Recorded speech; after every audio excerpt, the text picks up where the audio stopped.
Today we've got a selection of N-gauge wagons to have a look at. They're all from Peco, and 3 come in a box and 1 without. On these boxes you can see the price tags from Harburn Hobbies. Now that's a hobby shop here in Edinburgh. It's been established for a very long time and it's a great shop to visit. It's got really nice staff and a really good selection of items to purchase.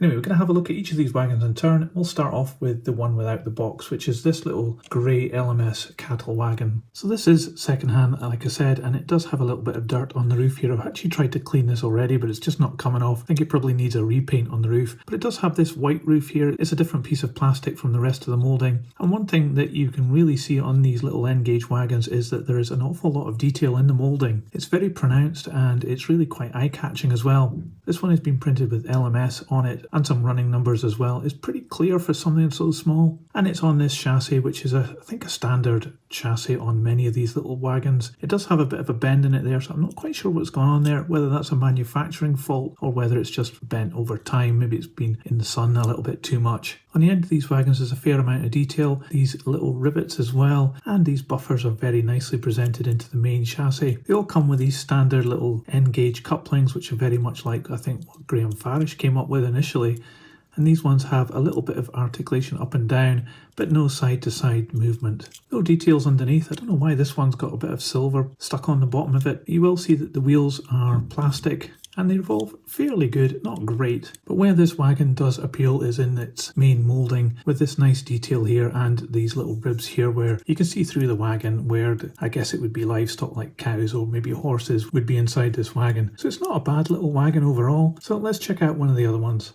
So this one is very similar to the one we've just seen, but there is a lot of differences as well. First one is that the roof is this dark grey colour and it has these little rain channels moulded into the plastic as well as these rivets going across each end. So it's really quite detailed for something so small. This is also a livestock wagon, but it differs to the LMS one because it only has one bar here, so it's much more open. But on this one you can see inside the wagon and you can see it's been moulded in white plastic and it's been painted brown over the top. I think this could benefit from being opened up and just having the interior painted possibly just black would be good enough. But similar to the first one, it does have a lot of detail in the moulding, some really nice bracket detail, rivets, and all this bracing here is very well defined, and the printing on it is really good as well. It's quite impressive for something so small. It's got the same chassis as the first one, which has got a nice bit of detail and brake gear there. I didn't mention it before, but it's in line with the wheels, which is quite incredible for such a small wagon. At the end of this one we've got the cross bracing and rivet detail as well, and really good definition of the planks there. Same buffers and coupling as the first one. No silver underneath this one, but you can see it says Peco England there. And these models are held together just with these little studs that are holding the chassis onto the main body. So a nice little wagon to add to the collection there. And the roof comes off very easily. It's just a push fit and it allows you to get in there with some paint if you wanted to paint that white there, which I think probably would benefit this wagon an awful lot. You could also put in some models of little cows or something as well if you really wanted to make it quite a special little wagon. So let's have a look at the next one. So again, we see the same chassis on this model, but it is a box van this time. The same dark brown roof that we've just seen on the last wagon, but this one is obviously a box wagon, so it just has these doors here.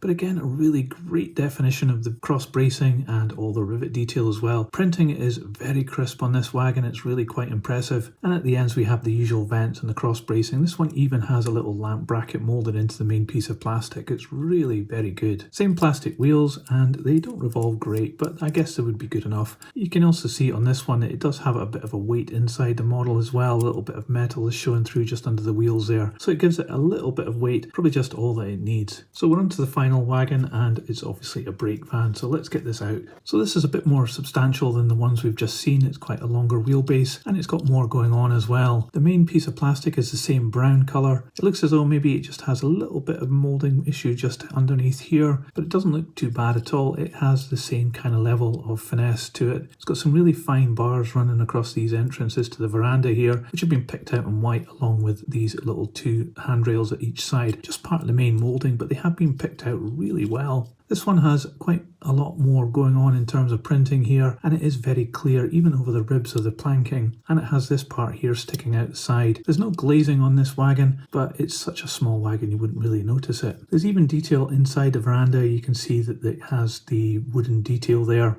And out here as well, we've got a little bracket moulded in there and some more handrails coming round. This section at the front has even got some texture on it as well. And then the chassis is very similar to the ones we've just seen, but it obviously is much longer longer and it has this running board running the whole length of the brake van. The buffers are the same and it's got the same couplings, but this time the wheels have got this white surround printed on them, but they're still not super free running, but they're not too bad at all. This one says Mark II underneath, so I'm guessing there was a Mark I version of this, but this is very impressive. Even the chassis has got rivet detail and some really good representation of the springs and axle boxes as well. Up on the roof it's the dark grey colour as we've just seen, but this time it's got 4 little gutters and a chimney with some air vents as well. This is actually a really good model and quite incredible for such a small size as well. So let's find out how much these little wagons weigh.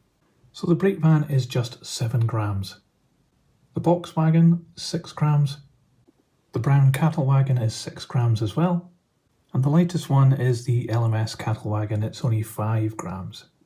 So overall, I think these Peco wagons for N-Gage are actually really incredibly well detailed, and the printing on them is also absolutely top notch. They seem to be really good value for money as well, because these ones were only £8.20 when they were new, and because they've been around for a while you could pick these up secondhand even cheaper than that. So per wagon this is excellent value for money, and you get a really nice looking little model here which you can add to your model railway collection, and it would look absolutely fantastic running around your layout. The only thing I could see which could be improved on just one of these wagons is the interior, which was still white plastic but easily painted, and you could make that look really good. I think as well that these would weather up very well as well, because there's a lot of relief on the plastic moulding, so you could get some really good weathering effects in there and just heighten the definition perhaps with some black or darker brown ink. You can also change the wheels for metal wheels if you wanted, and I think they would run a lot better, but I don't see any problems with these running as they are. So overall it's definitely a thumbs up for these little Peco N-Gage wagons. Definitely recommended if you're into British model railways in N-Gage. I don't think you can really go wrong with these ones. So I hope you liked this video. If you did, please give it a thumbs up. I'll put these on the turntable so you can see all the way around,